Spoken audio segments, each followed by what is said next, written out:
Hello guys, it's good to be back and I hope you're all doing well and staying safe in these dark times. So today I really want to talk to you guys about Viviscal. I get asked about it frequently enough and I really see it marketed enough and sold in enough locations that I feel it would really a real disservice from me to you if I did not at least give you guys my opinion on this product in a video format based on everything I've researched on it. So for those who do not know, Viviscal, what it is, it's not a drug, rather it is a dietary supplement that has not been approved by the FDA and is sold over the counter in pharmacies and supermarkets, often near the same section where you'd find something like minoxidil or just shampoos. It contains several vitamins and minerals. It contains zinc, biotin, vitamin C, as well as a proprietary blend they call the amino mar complex, which are proteins derived from animal sources, including shark and mollusk. The proteins of the marine animals, I think they first came to light when it was examined that maybe they can improve sun-damaged skin. So it was theorized that it could benefit hair as well. It's been around for a long time, since about 1992. And it's marketed towards both men and women as a treatment for hair loss. And the company behind it cites scientific research and studies to back up its claims. So I figured today we can go over these scientific studies and see if there are any merit to the claims that the company makes. So, like I said, there are several studies, all double-blind, placebo-controlled studies, which would indicate that it's good research.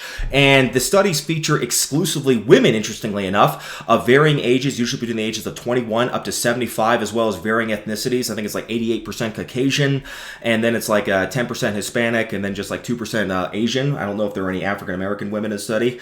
I don't think there were, which was interesting. But anyways, the studies have various tools put in place, including having the participants wash their hair daily over a sink with a cheesecloth so the hairs can be collected and counted over the course of the 90-day study.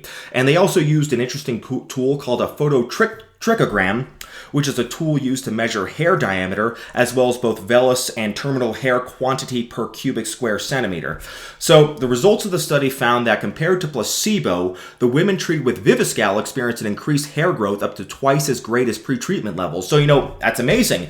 Initially, someone who comes across this study may see this as evidence enough that Viviscal works to treat hair loss and conclude it is a great effective product that they should add to their regimen. However, the saying that if something appears too good to be true, then it probably is, really does apply here. And I'm going to explain why Viviscal is unfortunately not the hairless panacea that the study implies it is. So, first, looking at these studies, almost every study, like I said, every study that conducted on Viviscal has been performed exclusively on women. And this may not seem like a big issue at first, since there are non-hormonal hair loss treatments which we know work, like minoxidil and most hair growth stimulants.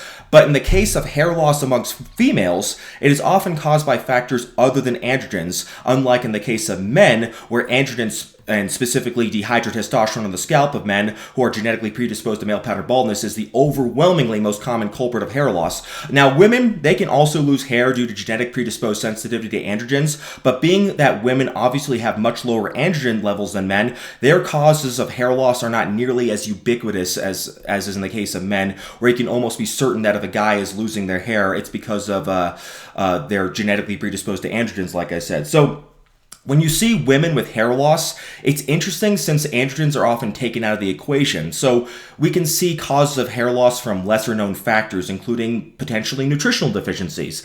Now, nutritional deficiencies being the cause of hair loss are not common outside of the developing world, but they do happen. It is important for me to point out, however, that supplementing with vitamins or minerals to stop hair loss will only work if you in fact have a deficiency. So if you're getting enough vitamins and minerals from your food, there really is no point to taking a supplement for hair growth, and in some cases having too much of certain vitamins can actually cause hair loss, like in the case of vitamin A hypervitaminosis. So you want to be careful if you're like supplementing something like cod liver oil that's really high in vitamin A. So if we're going to have a better understanding of the studies that were mentioned, we really have to take a look at what Viviscal is and what are some of the more common causes of hair loss in women, since we're taking androgens out of the equation in most cases. So we know Viviscal has a unique proprietary blend of dead sea creatures like sharks and mollusks, but like I said, it's also a multivitamin that contains essential vitamins and minerals like biotin, zinc, and vitamin C. So let's go over these vitamin minerals, and we'll start with biotin. So, as I mentioned, biotin, like nutritional deficiencies being the cause of hair loss, are rare. Biotin is being no exception. It is rare. Deficiencies of biotin are not common in the developed world since there is endogenous production of biotin in the gut. However, some people may require greater intakes of biotin due to factors like inflammatory bowel conditions, which can cause deficiencies in several enzymes, including biotinidase, which often offsets biotin production. And another possible factor is excessive intake of egg whites, since egg whites contain a glycoprotein, which is known to bind to biotin and make it unavailable for use in the human organism. So that's interesting because, egg white consumption is becoming really, really popular, and you see it promoted as a superfood. You even see it in these like really shitty protein bars called RX bars, and some people have even taken to drinking them as a milk substitute. So excessive egg white consumption may be more common than a lot of people think, and that in turn may lead to biotin deficiency. And I say that because, I even know some people who swear by egg whites so much they'll consume as many as 20 egg whites per day and sometimes even a little bit more. So getting back on subject, looking at a study by Ralph Trueb on women's hair loss and biotin, it was found that biotin deficiency was found in 38% of women complaining about hair loss in a study that consisted of 541 people. And that really surprised me because I was always of the impression that nutritional deficiencies being a cause of hair loss, even in women, was like an overrated claim. It's something that didn't have much ground in reality, but apparently it does. So we know that if a woman is suffering from hair loss, that there is a very good chance she has a biotin deficiency. And furthermore, an additional review of 18 other studies found that biotin supplementation is an effective treatment for hair loss in women with biotin deficiency. And I'll make sure I post all these studies below so you guys can review them yourselves. So moving on from biotin, which we've already established is a potential cause of hair loss in women who have a biotin deficiency, let's take a look at zinc, which is also found in Viviscal. Now, zinc is another essential element that we can't produce on our own, so we must get it through either food or supplementation. And a study review on various studies, it was a little more obscure regarding the role of certain vitamins, but in terms of zinc, it was found that zinc deficiency may also play a role in hair loss. However, it isn't clear whether or not there's any causal role, since low zinc was associated with factors that can trigger telogen effluvium, which is a stress-related hair loss like anorexia nervosa, alcoholism, and bulimia. So to sum that up, what that basically means is that, people can have a zinc deficiency, but the zinc deficiency is more of a symptom of a greater problem, so we don't know whether or not the low zinc specifically is what's causing the hair loss. And unlike biotin, like I said, it's not clear whether or not zinc supplementation is effective in treating hair loss. And there have been 2 double-blind placebo-controlled studies where one study was from like 1981, and there are no improvements after the administration of 220 milligrams of zinc gluconate twice per week after 3 months. On the other hand, there was another study that did show some good results in treating hair loss in subjects with low zinc levels after 12 weeks. However, the study had one major flaw, and that was only that 15 people had participated. So it's not a tremendously strong study, but that doesn't mean that it's not legitimate or anything. It's just that there weren't that many participants in it, so maybe we can't really draw any strong conclusions from it. So the best we can conclude from the evidence behind zinc is that zinc supplementation may help with hair loss in some people who are lacking in dietary zinc, but we cannot know for sure since low zinc, like I said, is often just a symptom of another problem which can cause hair loss in their own right, such as chronic health problems and drug addictions, which can cause telogen effluvium, which is stress-related hair loss. So let's look at the next vitamin that's found in Viviscal. I almost forgot the name of the damn product right there. That's vitamin C. I hardly think this one's worth mentioning since vitamin C deficiencies are extremely rare. We're definitely past the point where people get scurvy on a common basis. However, vitamin C, it is known to help absorb iron in the gut.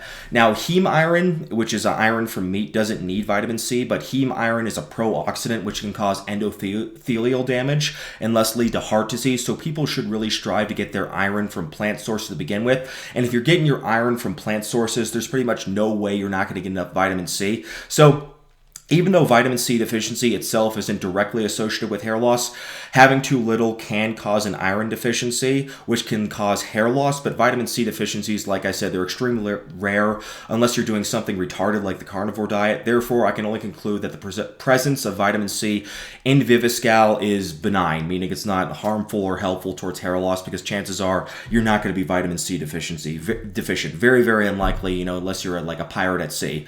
So We've looked at some of the key ingredients in Viviscal, and some of those ingredients like biotin and zinc may on their own improve hair growth in women who are deficient in them. And we also know that at least biotin deficiency is a very common cause of hair loss in women, which really surprised me. So therefore, we can make the conclusion that the reason why Viviscal is even working at all is likely due to the presence of these vitamins and minerals. So what the Viviscal manufacturers are doing is they're just selling a multivitamin that they add some worthless proprietary blend of dead animals in order to increase the cost and to make it seem more exotic by marketing some arcane blend of ingredients that may seem enticing to the layman. Moreover, in looking at the majority, if not the totality of studies on Viviscal, they are all from the same authors and funded by the same company who manufactures Viviscal. They're called Life's Too Good, and that's Life's Too Good with the number 2. So despite their claims otherwise, there really is a clear bias, and it's highly likely the reason why they chose participants who are women exclusively is because they know the few key vitamins and minerals are going to help them regrow hair, and it's not going to be because of the dead fish blend, but by not disclosing that, they can claim it must have been from the fancy proprietary blend so they can distinguish themselves beyond just being a simple multivitamin. So, I'd encourage any women suffering from hair loss to not self-diagnose, but rather see a dermatologist to see if your cause of hair loss might be a nutritional or multifactorial cause, such as dermatitis or even androgenic alopecia. But that being said, if you feel like your hair loss is due to, say, a biotin deficiency, then just take biotin. Don't waste your money on crap like Viviscal. And, furthermore, there's also a question as to the ecological and ethical qualms behind consuming a product which contains ingredients from endangered species like sharks. I mean, sharks are tremendously important animals for the ecosystem of our oceans and are already facing extinction due to idiots who eat crap like shark fin soup. So the last thing sharks and our planet needs is some company of charlatans making a product that will cause even more of them to die. So please, I do acknowledge fully that in some rare cases, hair loss can be caused by nutritional deficiencies, and even more commonly with women, as we clearly see. But if you suspect this is the case, then it's simple as just taking a supplement, and you don't need to kill any sea creatures in order to do so. Just take a multivitamin. They just put those in their product to make it seem fancy and to appeal to naive consumers. So, anyways, I'm getting a little off topic, but I just want to get my thoughts on this product, and I hope you guys learned something valuable in your fight against hair loss. And, thank you for watching, and I'll see you all again soon. Take care.